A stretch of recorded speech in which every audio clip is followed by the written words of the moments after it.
अब यहाँ पे मैंने आपको दिया हुआ एक मेटाफर की डेफिनेशन छोटी सी, a figure of speech that compares to unlike things without the use of like और एज।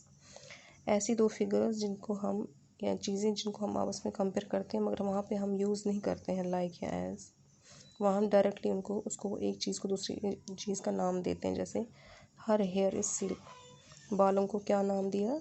सिल्क।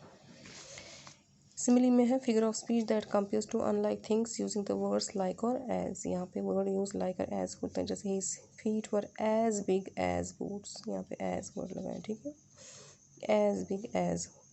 अब इस जो हमें इन्होंने ये पोइम का ये दिया हुआ है, कुछ लाइंस दी हैं, इनमें कौन कौन से मेटाफर्स हैं, कौन से सिमिलीज हैं। मेटाफर हमने देखे इसमें 4 हैं और सिमिलीज में 1 ही है। तो मेटाफर्स में आता है टेंडर होप राइज, ठीक है, hope rise. Candle light my life भी, कैंडल लाइट किसके साथ कंपेयर किया है? लाइफ के साथ। इसी तरह candle of knowledge, snares of evil metaphors है। और सिमिली में एक ही है एज, जो मॉथ है जैसे वो रोशनी के इर्द गिर्द घूमता है वैसे भी मैं किस रोशनी के इर्द गिर्द घूमूं? कैंडल ऑफ नॉलेज के इर्द गिर्द। ये आज आपका कंप्लीट हो गया।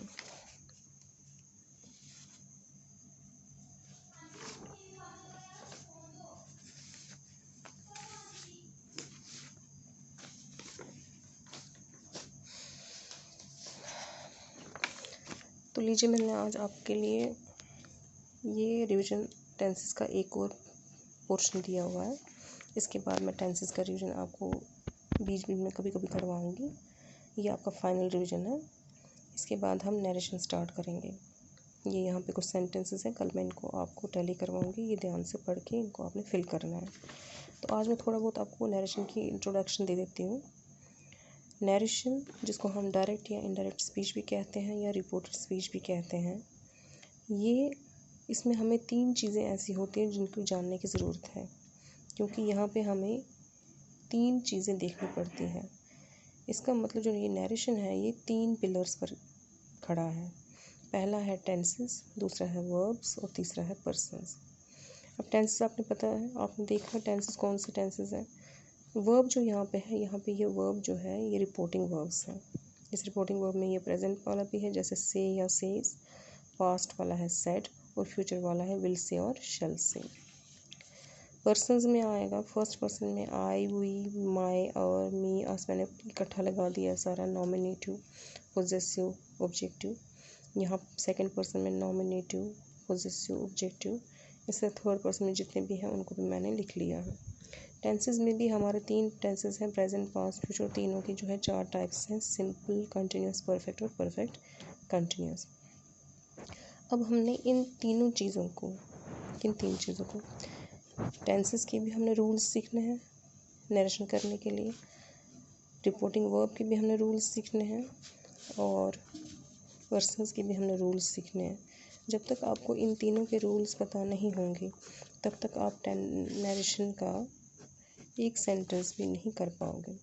इसलिए हम कल से नरेशन स्टार्ट करते हैं। ये थोड़ा लंबा है, ये टेंसेस से भी लंबा है। वैसे टेंसेस से लंबा नहीं था क्योंकि मैंने थोड़ा सा टेंसेस को आपको शॉर्ट में करवा दिया, लेकिन फिर भी क्योंकि पहले हम इसके रूल्स करेंगे, उसके बाद फिर टाइप्स इसके जो हैं, असर्टिव, इंटरोगेटिव,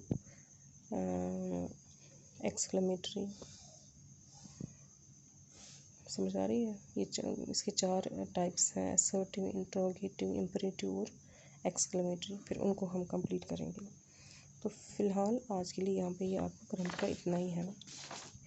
ये हमारी पोइम कंप्लीट हो गई। यहाँ पे डिस्कशन में जो क्वेश्चंस हैं वो क्या है, what are the various prayers that you make in the morning assembly at the school.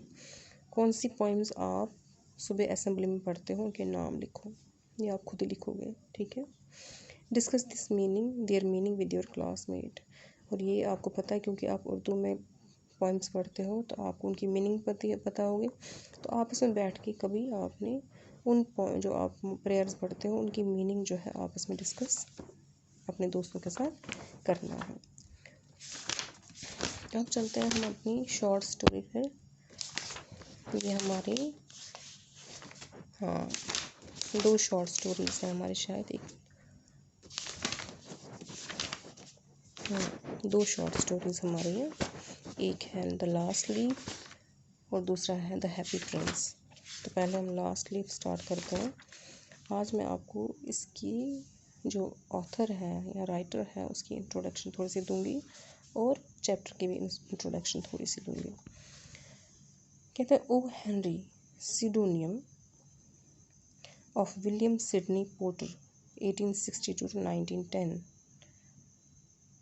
यानी जो ये ओ हेनरी थे इनकी जो बर्थ है वो 1862 में हुई थी और 1910 में इनकी डेथ हुई थी। American writer of short stories best known for his ironic plot twists and surprise ending. ये एक बहुत ही मशहूर अमेरिकन राइटर थे शॉर्ट स्टोरीज़ के, और इनकी राइटिंग जो थी, इनकी स्टोरीज जो थी मशहूर थी किस चीज़ के लिए? Ironic plot twists. यानी जब ये स्टोरी हम पढ़ते थे तो पढ़ते पढ़ते पढ़ते पढ़ते हमें पहले कुछ और लगता था और लास्ट में जो है इसका कुछ और ही किसी और ही डायरेक्शन में वो स्टोरी जाती थी। हमें लगता था कि ऐसा हो जाएगा लेकिन होता ऐसे है, उसको हम कहते हैं आयरनी। और वहीं पे हमें फिर क्या मिल जाता है? सरप्राइज मिल जाता है। Born and raised in Greensboro north Carolina, Henry attended school only until age 15 when he dropped out to work in his uncle's drugstore. कहाँ पैदा हुए ये? ग्रीन्सबोरो में, जो कि नॉर्थ कैरोलिना में है। वहाँ पे इन्होंने क्या किया? सिर्फ 15 साल तक ही, यानी 15 साल की एज तक ही ये स्कूल गए। उसके बाद ये स्कूल इन्होंने छोड़ दिया और अपने अंकल की ड्रग स्टोर यानी दवाई की दुकान पर बैठे काम करने के लिए।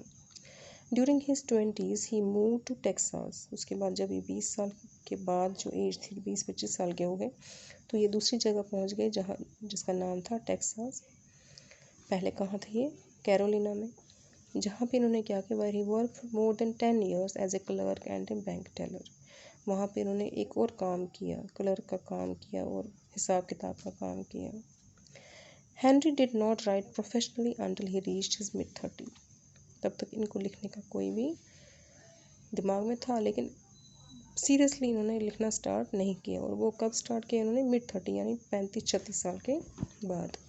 When he sold several pieces to the Detroit Free Press and the Houston Daily Post, जबकि उन्होंने जो लिखा था उसकी कुछ कॉपियाँ किनको बेची? इन दो प्रेसेस को। In 1894 he founded a short-lived weekly humor magazine। और 1894 में इनको एक मैगज़ीन मिली जो कि ह्यूमर मैगज़ीन थी, जहाँ पे जो है हंसने वाली जो स्टोरीज़ थी या आर्टिकल्स थे वो छपते थे, जिसका नाम था Rolling Stone. He has written more than 500 short stories. और उसके बाद उन्होंने क्या किया? उन्होंने उसी रोलिंग स्टोन में जो है अपनी जो है ये राइटिंग दी। और तब तक क्या कि बिल्कुल एंड ऑफ द लाइफ तक इन्होंने कितनी शॉर्ट स्टोरीज लिखी थी? 500 शॉर्ट स्टोरीज लिखी थी। His style of story telling not just inspired fiction writers but also broadcasters of television programs and film makers of motion pictures. इनकी जो शॉर्ट स्टोरीज थी वो ना ही सिर्फ वो लोग जो कि फिक्शस राइटिंग लिखते हैं, तस्वुरी राइटिंग लिखते हैं, तस्वुरी कहानियाँ लिखते हैं, बल्कि उनको ही नहीं पसंद आती थी, बल्कि उनको भी पसंद आती थी जो कि टेलीविज़न पे ही प्रोग्राम्स बनाते हैं, ड्रामास बनाते हैं या फिल्म्स बनाते हैं, उनको भी इनकी राइटिंग बहुत पसंद आती थी।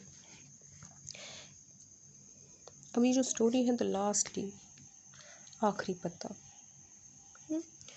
It is autumn, the wind is blowing hard and it is raining heavily. अब सिचुएशन जो है ये स्टोरी की जो है जब स्टार्ट होती है तो उस टाइम क्या हो रहा है?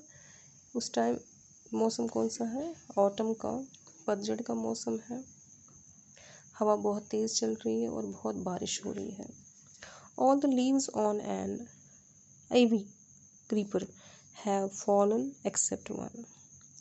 एक आइवी क्रीपर होता है जो कि एक ऐसा प्लांट जो कि किसी के सपोर्ट में चले, जैसे कि मनी प्लांट होता है, ठीक है, ऐसे एक प्लांट है आइवी, ये भी प्लांट है। तो ऐसे क्रीपर के क्या हो गया है? उस तेज़ हवा से और बारिश से सारे पत्ते गिर गए, लेकिन एक पत्ता नहीं गिरा है। Why doesn't the last leaf fall? आखिर ये आखिरी पत्ता क्यों नहीं गिरा, इसी के बारे में हमने पढ़ना है, ये हम कल पढ़ेंगे। आज इतना काफ़ी है। ओके बेटा, आदाब।